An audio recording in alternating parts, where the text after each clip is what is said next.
নমস্কার বন্ধুরা, কেমন আছেন সবাই? সকলকে গুড মর্নিং। এবং আজকে হচ্ছে মকর সংক্রান্তি। আমাদের তরফ থেকে আপনাদের সকলকে মকর সংক্রান্তির অনেক অনেক শুভেচ্ছা এবং অভিনন্দন। তো দেখতেই পাচ্ছেন রেডি হয়ে গেছি। তো অনেক দিন পর আপনাদের সামনে আমি ভ্লগ নিয়ে আসলাম। অনেকেই আমাদের কমেন্ট করেছে, মেসেজ করেছে কেন আমরা ভ্লগ বানাচ্ছি না। তো সত্যি কথা বলতে ভ্লগ বানানোর মতন টাইমটুকু আমাদের নেই।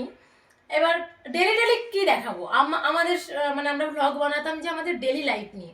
ডেলি ডেলি আমাদের একই লাইফ চলছে, লাইফ তো আর চেঞ্জ হচ্ছে না। তো নতুন করে আর কি আপনাদের দেখাবো? সকালবেলা ঘুম থেকে উঠি, বাড়ির কাজবাজি সারি, রেডি হয়ে কলেজ যাই, আবার কলেজ থেকে এসে বাড়ির কাজবাজি সারি, ঘুমিয়ে পড়ি। তো এটা তো আর ডেলি ডেলি দেখালে আপনারা কেউ হয়তো আমাদের ভ্লগ দেখবেন না।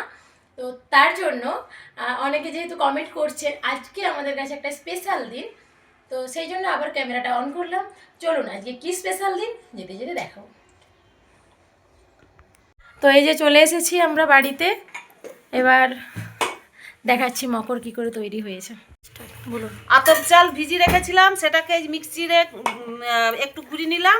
গুঁড়ি নিয়ে এই দুধ দিলাম, আর আদা, দুধ আর এলাচ দিলাম। তারপরে এটাকে চিনি দিয়ে মেখে দিলাম। আমি গুড় দিয়ে করি না, গুড় দিয়ে করলে ভালো হয়, কিন্তু আমাদের গুড় দিয়ে একটু গন্ধ লাগে বলে খেতে চায় না। যে মেখে নিলাম, মেখে নিয়ে এবার আমি এর উপরে ফলগুলা ছড়িয়ে দিচ্ছি। ফলগুলা ছড়িয়ে দিলাম, আমার তৈরি হয়ে গেল আজকের পৌষ সংক্রান্তির মকর। এবার এখানে পূজা হবে, সব ফল দিয়ে দিলাম।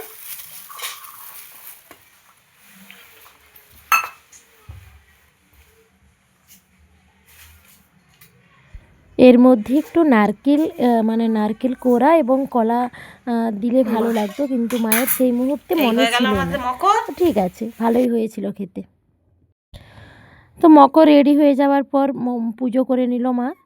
আর এই যে পুজো চলছে আমাদের এখন। ঠাকুরকে ভোগ দেওয়ার পরে তারপরে আমরা ওটা প্রসাদ হিসেবে নেব।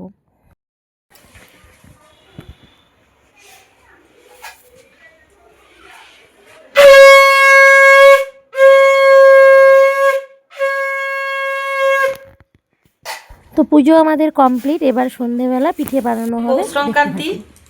পৌষ সংক্রান্তি তো পুলি পিঠা করতেই হয়, আমিও তাই করতে লেগেছি। এই যে এঠাল করেছি, এটা শুকনো চালের গুঁড়ি ছিল। গরম জল করেছি, গরম জল করে ওটা মাখিয়েছি। মাখিয়ে এই যে আমার কপির পিঠা হয়ে গেছে। এই যে আমাদের এই যে বাঁধাকপির তরকারির পুর খেতে সব পছন্দ করে, ওই জন্য এটা বাঁধাকপির হয়ে গেছে। আর এই যে কলাই সিদ্ধ হয়েছিল, সেই পিঠাটাও হয়ে গেছে, হাঁড়িয়ে সিদ্ধ হচ্ছে।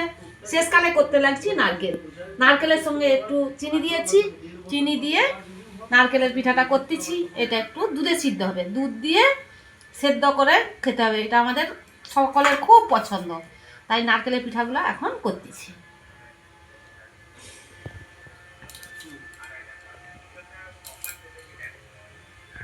এই যে আমাদের দুধে সিদ্ধ পিঠা একদম রেডি। তো চলুন খেয়ে দেখা যাক কীরকম হয়েছে। কেমন হয়েছে? দারুণ হয়েছে। কিসের পুর আছে ওটাতে? কলাই। বাহ।